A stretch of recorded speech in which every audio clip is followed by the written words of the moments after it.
Hi అండి, అందరూ బాగుండాలని కోరుకుంటూ అమెరికాలో రీసెంట్గా కొంతమంది భారతీయులను అయితే అరెస్ట్ చేయడం జరిగింది. అది కూడా ఒక వీసాకి సంబంధించి అరెస్ట్ చేయడం జరిగింది. అది ఎట్ ఏ టైం ఒకేసారి ఒకే ప్లేస్లో ఒకే స్టేట్లో దాదాపు 11 మందిని అరెస్ట్ చేయడం జరిగిందనమాట. అసలు ఆ వీసా ఏంటి, వాళ్ళని ఎందుకు అరెస్ట్ చేశారు, వాళ్ళు ఏదైనా ఫ్రాడ్ చేశారా లేదా, చేస్తే ఎలా చేయాలనుకున్నారు, ఏం చేశారు, ఇదంతా క్లియర్గా చెప్పే ముందు ఒక చిన్న రిక్వెస్ట్ అండి. మీరు ఈ వీడియో చూస్తుంటే కనుక దయచేసి ఒక లైక్ చేయండి, షేర్ చేయండి, తప్పకుండా సబ్స్క్రైబ్ అయితే చేసుకోండి. మసాచ్యూసెట్స్, ఈ స్టేట్ పేరు విన్న వాళ్ళు మన తెలుగు వాళ్ళు ఎవరు ఉండరేమో బహుశా. చాలామంది తెలుగు వాళ్ళకి తెలిసిన ప్లేసే ఇది, ఈ స్టేటు. ఇక్కడ చాలామంది తెలుగు వాళ్ళు కూడా ఉంటుంటారు. అయితే రీసెంట్గా ఒక 11 మంది ఇండియన్స్ని అమెరికన్ పోలీసులు అరెస్ట్ చేయడం జరిగింది. అది కూడా ఏదో చిన్న చితకా విషయాల గురించి కాదండి, ఏకంగా ఒక వీసాకి సంబంధించి ఫ్రాడ్ చేసి ప్లాన్ చేసి మరి ఫ్రాడ్ చేయాలని చూసి అడ్డంగా దొరికిపోయారు. సో ఈ అడ్డంగా దొరికిపోయిన వాళ్ళు అసలు ఏ వీసా గురించి ఎంత పెద్ద ప్రాసెస్ జరిగింది, ఎందుకు చేయాలనుకున్నారనేది నేను క్లియర్గా చెప్పాలనుకుంటున్నానండి. ఫస్ట్ అసలు ఏ వీసాకి సంబంధించి వీళ్ళు ఫ్రాడ్ చేయాలి అనుకున్నారు, దానివల్ల వచ్చే బెనిఫిట్స్ ఏంటి, ఏ విధంగా ప్లాన్ చేశారు ఫ్రాడ్ చేయడానికి, ఎంతమందిని అరెస్ట్ చేయడం జరిగింది, ఈ 4 విషయాలు క్లియర్గా చెప్తానండి. సో వీళ్ళు ఎవరైతే అరెస్ట్ అయ్యారో 11 మంది ఇండియన్స్, వాళ్ళు క్లియర్గా అందరూ ఇండియన్సేనండి. నాకు తెలిసినంత వరకు వాళ్ళ పేర్లు చూసిన తర్వాత అందరూ నార్త్ ఇండియన్స్ లాగా అనిపించారు. సో వీళ్ళు 11 మంది కలిసి ప్లాన్ చేసి ఒక ఫ్రాడ్ అయితే చేయాలని ట్రై చేశారండి. కాకపోతే అడ్డంగా దొరికిపోయారు. అది దేని గురించి అంటే వీసాకి సంబంధించి. అదేంటి, వీసా ఉంటేనే కదా అమెరికాకు వస్తారు, మళ్ళీ వీసాకి సంబంధించి ఫ్రాడ్ చేయడం ఏంది అనుకుంటున్నారా? సో అమెరికాకి H1B మీద చాలామంది వస్తుంటారు. ఆ తర్వాత గ్రీన్ కార్డుకి అప్లై చేసుకొని గ్రీన్ కార్డు పొందుతారు. ఆ తర్వాత సిటిజన్షిప్కి మారుతారు. లేదంటే F1 వీసా మీద వస్తుంటారు, లేదా B1 B2 మీద వస్తుంటారు, లేదా టూరిస్ట్ వీసాల మీద వస్తుంటారు. ఇలా L1 L2 రకరకాల వీసాల మీద వస్తుంటారు. వాళ్ళు కూడా అలాగే వచ్చారు. బట్ ఇక్కడ జరిగింది ఏంటంటే వాళ్ళు యూ వీసాకి సంబంధించి ఫ్రాడ్ చేయాలని ట్రై చేశారండి. అసలు ఈ యూ వీసా అనేది ఏంటి అంటే, యూ వీసా అనేది అమెరికాలో నాన్ సిటిజన్స్ అయిన ఫారిన్ వర్కర్స్ కానీ ఫారినర్స్ ఎవరైతే ఉంటారో నాన్ సిటిజన్స్ వాళ్ళకి ఇచ్చే వీసా. అలాగని అందరికీ ఇచ్చేది కాదండి. అది ఎవరైతే ఫ్రాడ్కి గురవుతారో అంటే డొమెస్టిక్ వైలెన్స్ లాగా, లేదంటే సెక్సువల్ అబ్యూస్ చేయడం కానీ, లేదా కిడ్నాప్లకి గురవడం కానీ, లేదా ఇంకేదైనా సరే వాళ్ళని మానసికంగా హింసించడం అలాంటివి జరిగినా కానీ, లేదు ఏదన్నా దోపిడీకి గురైనా, ఇలాంటి సిచ్యువేషన్లో వాళ్ళు అమెరికన్ యుఎస్సిఎస్కి అప్లై చేసుకోవచ్చు అనమాట యూ వీసాకి. ఏది ఇలాంటి కేటగిరీల్లో ఏదైనా వాళ్ళు గురైతే, అంతేగాని వాళ్ళు చేస్తే కాదండి, గురైతేనే. ఇప్పుడు ఎవరన్నా వచ్చి నేను ఒక బిజినెస్ చేస్తున్నాను, దాన్ని నాశనం చేసి, రీసెంట్గా మనకి క్లియర్ ఎగ్జాంపుల్ అంటే, రీసెంట్గా మనము ఒక బంగారపు షాప్ మీద, ఇండియన్ గోల్డ్ షాప్ మీద అటాక్ చేసి మొత్తం గోల్డ్ అంతా దోచుకొని వెళ్ళారు, దాదాపు 16 కోట్లకు సంబంధించి అని న్యూస్లో బాగా స్ప్రెడ్ అయింది.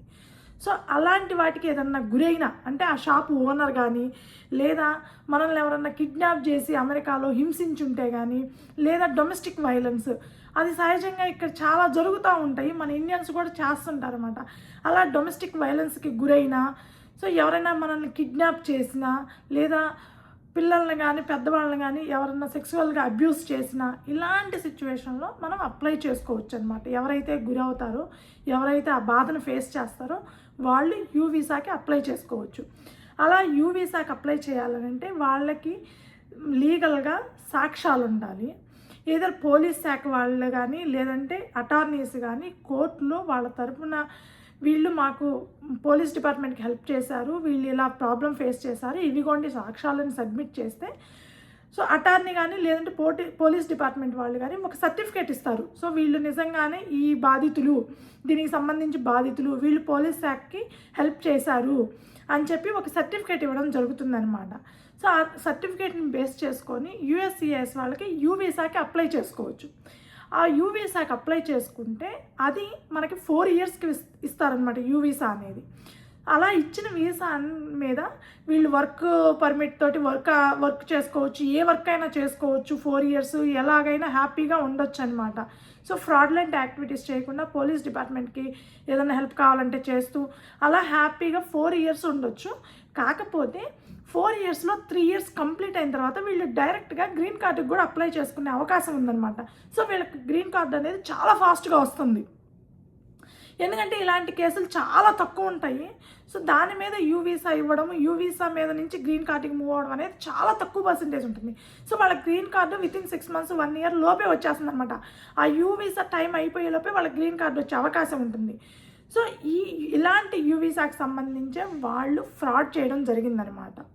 సో దీనివల్ల వచ్చే బెనిఫిట్స్ ఇవన్నీ అనమాట. యూ వీసాకి సంబంధించి గ్రీన్ కార్డు చాలా ఫాస్ట్గా వస్తుంది, 4 ఇయర్స్ వీసా ఇస్తారు. ఇక మనకి ఎలాంటి రెన్యువల్స్, మనం ఇండియాకి వెళ్తే స్టాంపింగ్లు ఇలాంటివి ఏమీ అవసరం లేదు. సో యూ వీసా ఇచ్చారు అని అంటే కనుక మనం ఇక్కడ హ్యాపీగా వర్క్ చేసుకోవచ్చు. 3 ఇయర్స్ కంప్లీట్ అవ్వడంలోనే గ్రీన్ కార్డ్కి అప్లై చేసుకుంటే వితిన్ 1 ఇయర్లో మనకి గ్రీన్ కార్డ్ వస్తుంది. సో టోటల్గా 4 ఇయర్స్లోనే మనకి గ్రీన్ కార్డ్ అనేది వస్తుందన్నమాట. హ్యాపీగా సెటిల్ అవ్వచ్చు. గ్రీన్ కార్డు వచ్చిన తర్వాత వెంటనే సిటిజన్షిప్కి కూడా అప్లై చేసుకోవడానికి అవకాశం ఉంటుంది ఒక 2 ఇయర్స్ తర్వాత. సో అలా ఉంటుందన్నమాట ప్రాసెస్. దానివల్ల అంత పెద్ద బెనిఫిట్స్ ఉన్నాయి. కాకపోతే అది కొంతమందికి ఎవరైతే బాధితులు ఉంటారో వాళ్ళకి మాత్రమే ఇవ్వడం జరుగుతుంది. అది కూడా సాక్ష్యాలు ఉంటేనే, అది కూడా పోలీస్ డిపార్ట్మెంట్ కానీ లేదంటే అటార్నీస్ కానీ డాక్యుమెంట్స్ అంటే ప్రూఫ్స్ సబ్మిట్ చేసి కోర్టుకి ఒక డాక్యుమెంట్, లీగల్ డాక్యుమెంట్ వాళ్ళకి ఇస్తేనే వాళ్ళు యూ వీసాకి అప్లై చేసుకోగలరు.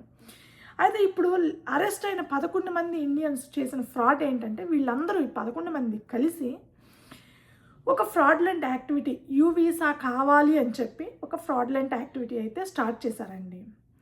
అదేంటి అని అంటే వాళ్ళే మొత్తం అంతా అరేంజ్ చేసుకొని వాళ్ళే దోపిడీలు చేయించుకొని దోపిడీ అయిపోయినట్టుగా ఒక షాప్ పెట్టేసుకొని ఆ షాప్లో దోపిడీ చేపించి వాళ్ళే చేయించి అయిపోయిన తర్వాత, దోపిడీ జరగడం అయిపోయిన తర్వాత ఒక 5 మినిట్స్ తర్వాత 10 మినిట్స్ తర్వాత విత్ లీగల్ ప్రూఫ్స్, సీసీ కెమెరాల ఫుటేజీలతో సహా, లీగల్ ప్రూఫ్స్తో సహా పోలీసులకి ఫోన్ చేసి చెప్తారు.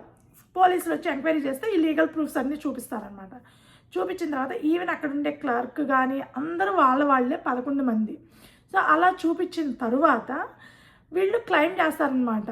సో ఇట్లా జరిగింది, మేము ఆ కోర్టులో కేసు ఫైల్ చేయడం అంతా అయిపోయిన తర్వాత కొన్నాళ్ళకి పోలీసులు కూడా నమ్ముతారు. నమ్మిన తరువాత వీళ్ళు ఇక యూ వీసాకి ప్లాన్ చేస్తారనమాట.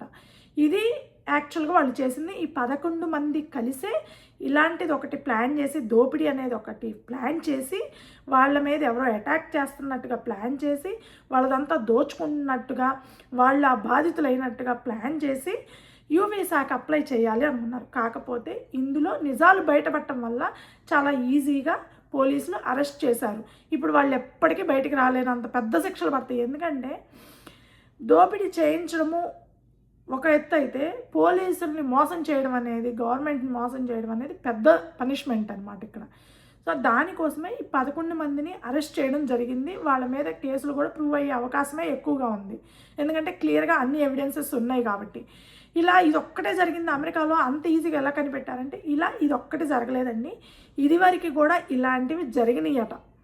ఆ బేస్ చేసుకొని యూ వీసాలు కూడా కొంతమందికి వచ్చినాయి అంట. సో దానికోసమే దాని మీద కొంచెం అమెరికన్ గవర్నమెంట్ ఎక్కువగా ఫోకస్ పెట్టడం వల్ల వీళ్ళు ఈజీగా దొరికిపోయారు.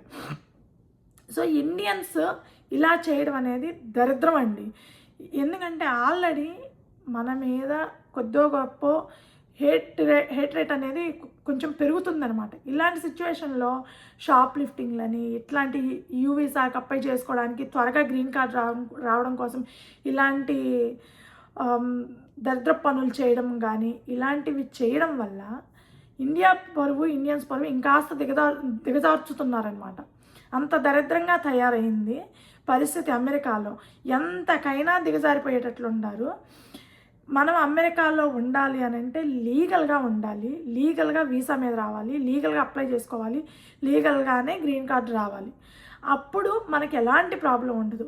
ఇలాంటి ఇల్లీగల్ యాక్టివిటీసో లేకపోతే ఇలాంటి ఫ్రాడ్ యాక్టివిటీసో చేయడం వల్ల దేశం పరువు పోవడము, ఇండియన్స్ అంటే హేట్రేట్ పెరగడము, ఇండియన్స్ని అసహించుకోవడం తప్ప వేరే ఏం ఉపయోగము ఉండదు.